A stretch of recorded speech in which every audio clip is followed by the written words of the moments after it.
네, 안녕하세요. 오약사 이야기의 오연진 약사입니다.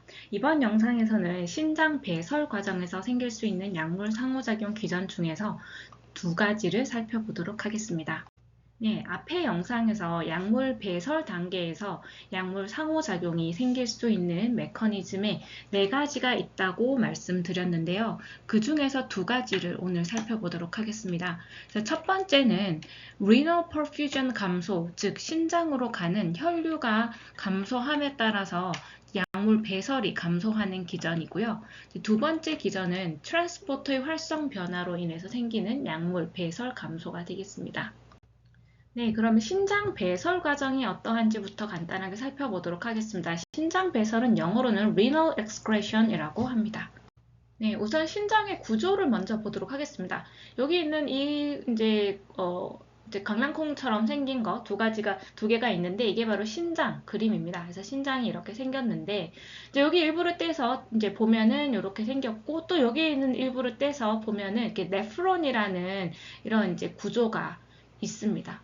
그래서 네프론은 아주 작은 이제 신장의 구조적 기능적 단위이고요. 그래서 하나의 신장에는 약 100만 개의 네프론이 존재한다라고 합니다. 그래서 이렇게 생긴 것이 약 100만 개가 있으면서 노폐물을 이제 걸러주는 그러한 역할을 하게 됩니다. 그래서 이런 그 네프론의 구조를 다시 한번 보면은 이렇게 이제 혈액을 통해서 이제 혈액이 이렇게 들어가게 되죠. 그래서 여기 이제 혈액이 들어가는 여기가 바로 신장 동맥이 되겠습니다.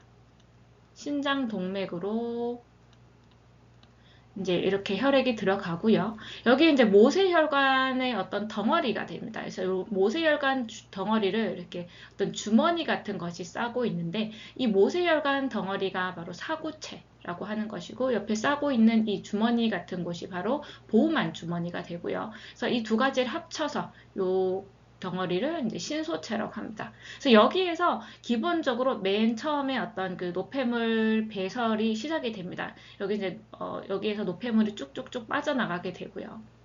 그리고 나서 여기 노폐물이 이제 모인 다음에 쭉 이 노란 이제 관을 타고 이제 흘러가게 되는데 이 노란 관을 계속 이렇게 혈관이 또 이제 감싸고 있습니다. 그래서 이게 한번 이렇게 여기 사구체에서 걸러지고 끝이 아니라 이렇게 노폐물을 이렇게 가는 과정에서도 이렇게 혈관이 감싸고 있으면서 계속 또 추가적으로 노폐물이 빠져나가기도 하고 이미 빠져나간 것이 다시 흡수가 되기도 하면서 계속 변화가 생기게 됩니다.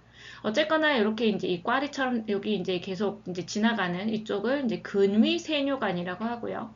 그리고 이제 U자로 이렇게 깊이 이제 내려갔다 올라가는데 여기가 바로 헨렌 고리입니다. 헨렌 고리를 지나서 이렇게 좀 더 가면 여기는 원위 세뇨관이고요. 그래서 여기가 원위 세뇨관이고 원위 세뇨관을 지나고 나서 쭉 내려가는 곳이 바로 그 집합관이 되겠습니다.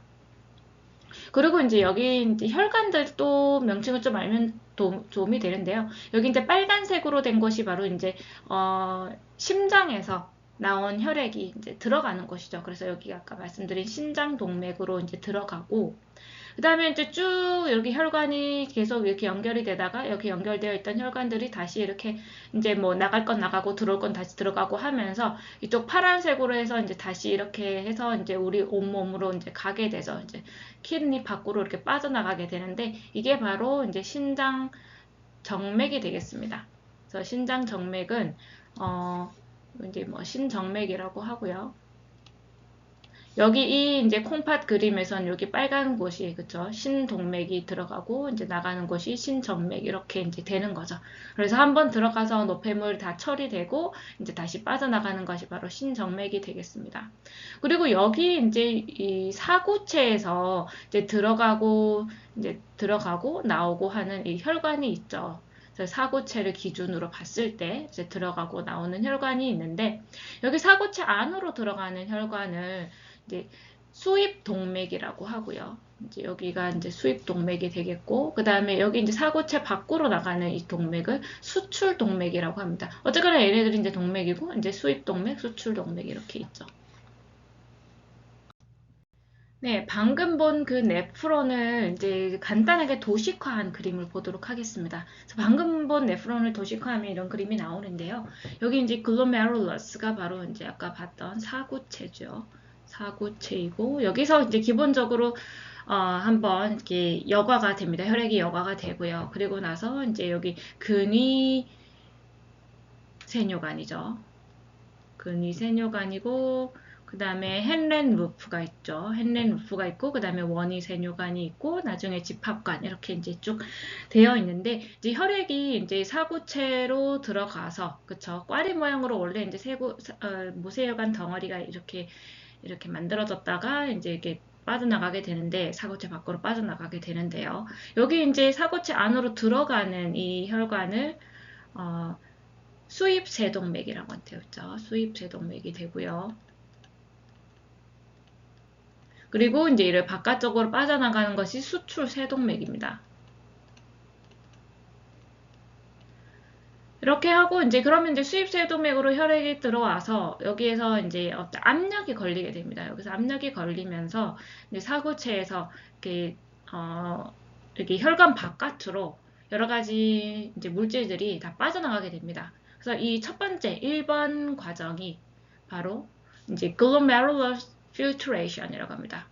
이제 사구체 여과입니다. glomerular filtration, 사구체 여과.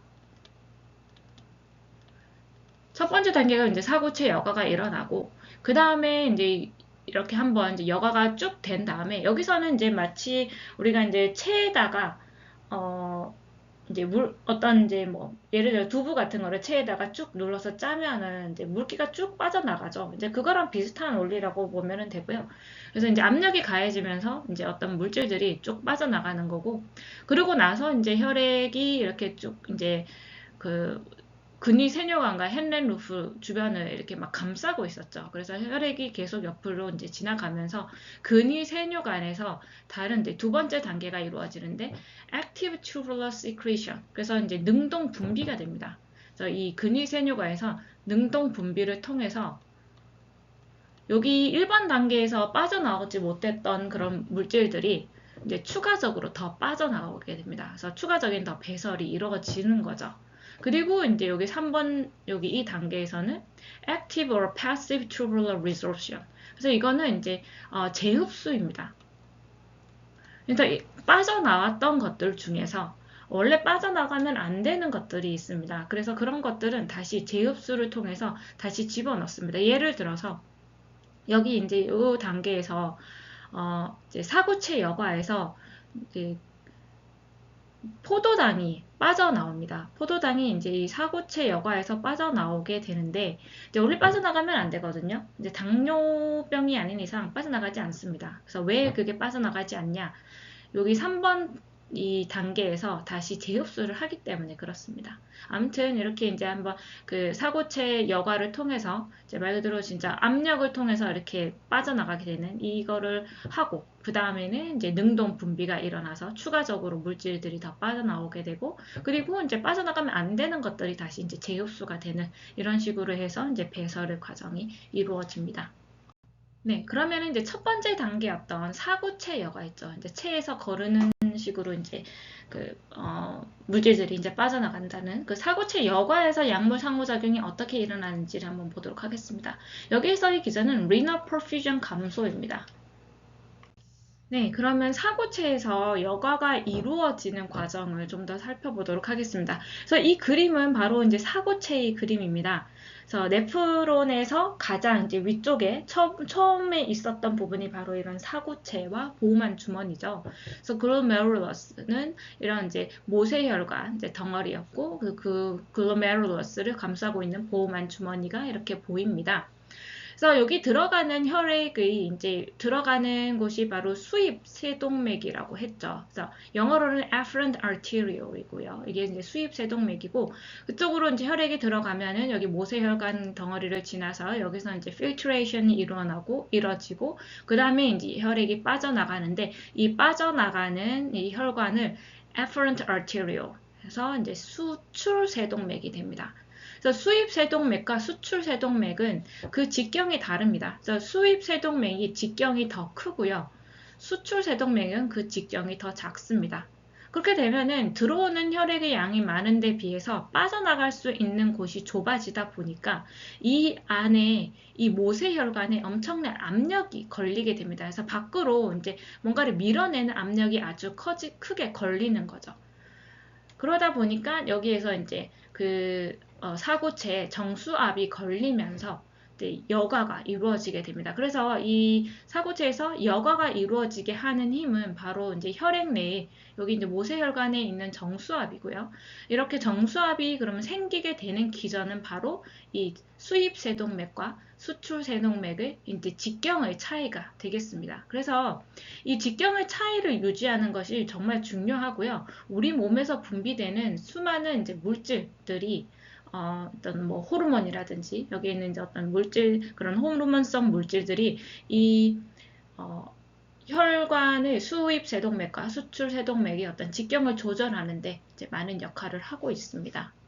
그래서 기본적으로 이제 들어오는 이제 수입 세동맥의 직경을 좀 넓히고 수출 세동맥의 직경은 좁게 하는 이제 그러한 기전을 통해서 사구체 여과가 이루어지도록 하는 거죠.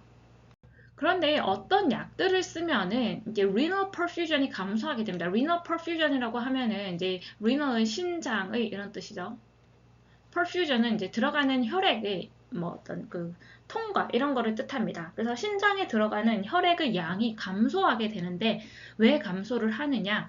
아까 이제 말씀드린 게 이 그 수입 세동맥과 수출 세동맥의 어떤 직경의 차이를 잘 유지를 함으로써 그렇죠? 그래서 이제 혈액이 잘 들어가고 여기서 이제 그 정수압이 걸려서 이렇게 이제 여과가 이루어지고 이렇게 된다라고 했는데 이제 신장으로 들어오는 혈액량이 그래서 이제 일정 부분 잘 유지가 되려면 이 수입 세동맥의 직경이 이제 충분히 넓어야 되겠죠. 네, 이게 이제 넓고 여기는 좁고 이제 그렇게 해야지 이제 혈액이 잘 신장으로 잘 들어오고 또 이렇게 사구체 여과도 잘 되고 이렇게 됩니다. 그래서 이것을 여기 이제 수입세동맥을 직경을 넓게 유지하기 위해서 여러 가지 물질들이 있는데 그 물질 중에 중요한 것 하나가 바로 프로스타글란딘이라는 물질입니다. 그래서 프로스타글란딘이라는 물질이 여기에 이제 작용을 해서 여기 이제 내경을 넓혀주는 그러한 역할을 하게 됩니다. 그런데 이제 NSAID는 소염 진통제입니다. 소염 진통제를 먹게 되면은 이 프로스타글란딘의 합성을 억제하게 됩니다. 그래서 프로스타글란딘이 이제 신장에서의 프로스타글란딘의 합성이 억제가 되면은 여기가 이제 넓혀지는 것이 잘 안 되겠죠. 그래서 여기가 넓혀지는 게 잘 안 되면서 여기 수입 세동맥으로 맥이 이제 제대로 이제 넓게 유지가 되지가 않고 그러다 보면은 이제 renal perfusion이 감소하게 되는 그런 문제가 생길 수 있는데요. 근데 물론 이거는 이제 모든 환자에서 이렇게 영향이 생기는 건 아니고요. 이제 좀 이런 영향에 좀 더 이렇게 민감하게 반응하는 환자분들이 계시는데 이제 주로 신장이 원래 안 좋거나 아니면 심장 질환이 있어 예를 들어 심부전 같은 게 있다든지 아니면 나이가 많이 드신 이제 노인분들 이런 경우들은 이제 어떤 소염 진통제를 썼을 때 프로스타글란딘의 합성이 떨어지면서 이렇게 renal perfusion이 감소하게 되는 이러한 부작용에 특히 취약합니다. 그래서 이러한 분들은 이런 이제 소염 진통제에 의한 이런 이제 신장 기능 감소가 생기면서 약물 상호작용이 생길 수가 있습니다. 이렇게 되면은 이제 신장으로 약이 이제 그 빠져나가는 게 되게 중요한 이제 약들의 경우에는 좀 이제 그 체내 농도가 높아지면서 부작용이 생길 수가 있는 거죠. 대표적인 약들로는 이제 정신과 질환에서 쓰는 약 중에 리튬이라고 있습니다. 한국어로는 그냥 리튬이라고 하는데요. 리튬을 소염 진통제랑 같이 먹었을 때 이러한 이제 renal perfusion 이 기전 때문에 리튬의 혈중 농도가 좀 높아지는 그러한 문제가 생깁니다. 네, 그리고 근위세뇨간에서 약물 상호작용이 생기는 기전을 한번 보도록 하겠습니다. 여기 근위세뇨간에서는 이제 active secretion이 이제 주로 나타난다라고 했잖아요. 그래서 그 active secretion을 일으키게 하는 것들은 바로 이제 트랜스포터들의 역할인데요. 그래서 이제 트랜스포터의 활성이 변화가 되면서 나타나는 상호작용이 되겠습니다. 네, 이거는 이제 근위세뇨간에 있는 어떤 작은 세포라고 보면 되고요. 여기 이제 루멘이라고 되어 있건 유린 되어 있죠. 그래서 노란색이 바로 그 노폐물이 지나가는 이제 그러니까 맨 처음에 이제 사구체와 보호막 주머니 이렇게 있었죠. 그래서 사구체에서 이렇게 많은 물질들이 이렇게 다 여과가 되잖아요. 그래서 여과가 된 노폐물들이 이렇게 지나가는 길이라고 보시면 되겠고 여기에 이제 혈관이 이렇게 있습니다. 혈액이 지나가고요. 그래서 원래 그림을 보면은 이제 근위세뇨관 근처를 이렇게 혈관들이 막 지나가면서 감싸고 있죠. 그래서 그 모습이고요. 그래서 여기에는 이제 renal tubular cell, 그래서 이 루멘, 이제 소변이 그 노폐물이 지나가는 그 관 주변을 둘러싸고 있는 세포입니다. 그래서 혈관에서 여기 루멘 사이에 이런 세포들이 있는 거죠. 그래서 혈관에 있던 이제 여러 가지 물질들이 어떤 수송체들, 여기 수송체들이 있죠. 수송체들을 통해서 이렇게 빠져나가게 되고 또 이 세포에서 또 그 루멘으로 또 수송체를 통해서 또 빠져나가게 됩니다. 그래서 이렇게 많은 수송체들이 존재를 하면서 이제 능동 분비를 통해서 이제 이게 불필요한 물질들, 특히 뭐 약물 같은 것들을 이제 추가적으로 더 배설해내는 그러한 역할을 여기서 한다고 보시면 되겠습니다. 그래서 이거는 active tubular secretion은 이제 능동 분비죠. 능동.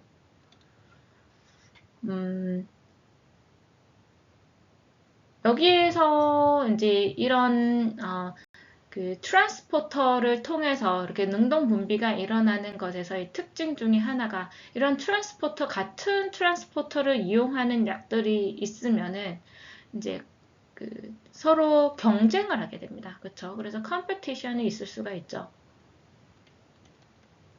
그래서 만약에 약을 뭐 2가지 이상을 썼는데 그 약들이 서로 같은 트랜스포터를 이용해서 이렇게 능동 분비가 되는 경우에는 그 같은 트랜스포터를 두고 서로 경쟁을 하기 때문에 그 각각의 약의 어떤 약들의 이제 능동 분비가 되는 양이 결국에는 감소하게 되겠죠. 그래서 그 제거되는 이제 체외로 제거가 되는 양이 감소하게 되는 그런 문제가 생길 수가 있습니다. 그래서 이제 그 컴피티션에 의해서 그쵸? 같은 트랜스포터를 이제 쉐어하는 약들을 같이 썼을 때 컴피티션에 의해서 이제 트랜스포터의 활성이 변화하게 되고요. 그러면서 이제 능동 분비가 되는 이제 그런 약의 양이 줄어들게 되니까 결국에는 이제 제거율이 감소하게 되는 거죠. 그런데 이런 거는 이제 컴피티션에 의한 거기 때문에 농도 의존적인 면이 있습니다. 그래서 이제 뭐 낮은 용량을 썼을 때는 이제 뭐 2가지 이상의 약이 이제 서로 이렇게 같은 트랜스포터를 쉐어하더라도 각각의 약의 양이 이제 정말 적으면은 뭐 크게 상관이 없죠. 그래서 트랜스포터가 충분히 있고 약의 양이 적다면은 그런 이제 이런 컴피티션이 별로 이제 유의미할 만한 컴피티션이 없기 때문에 그런 경우에 상관이 없을 수도 있습니다. 어쨌거나 이런 것은 이제 농도 의존적인 면을 띄게 되고요. 그래서 대표적인 예로는 뭐 프로베니시드와 페니실린 또는 이제 메토트렉세이트와 NSAID, 소염 진통제도 이런 이제 조합이 여기에 해당이 되겠습니다. 네, 그래서 예를 하나 보도록 하겠습니다. 메토트렉세이트와 소염 진통제의 조합입니다. 정말 자주 사용되는 조합입니다. 왜냐하면 메토트렉세이트 같은 경우는 이제 류마티스 관절염 같은 데 많이 사용이 되거든요. 그래서 류마티스 관절염이 있는 사람들은 메토트렉세이트를 쓰면서 또 통증 조절을 위해서 소염 진통제를 같이 쓰는 경우가 정말 많습니다. 그러면은 그런 환자들이 정말 많은데 그러면 매번 그렇게 약물 상호작용을 그럼 우리가 주의를 해야 될까? 사실 그렇지는 않습니다. 그래서 여기 내용을 자세히 살펴보면은 이제 앞에서 말씀드렸다시피 이런 상호작용이 지금 그 농도 의존적인 면이 있기 때문에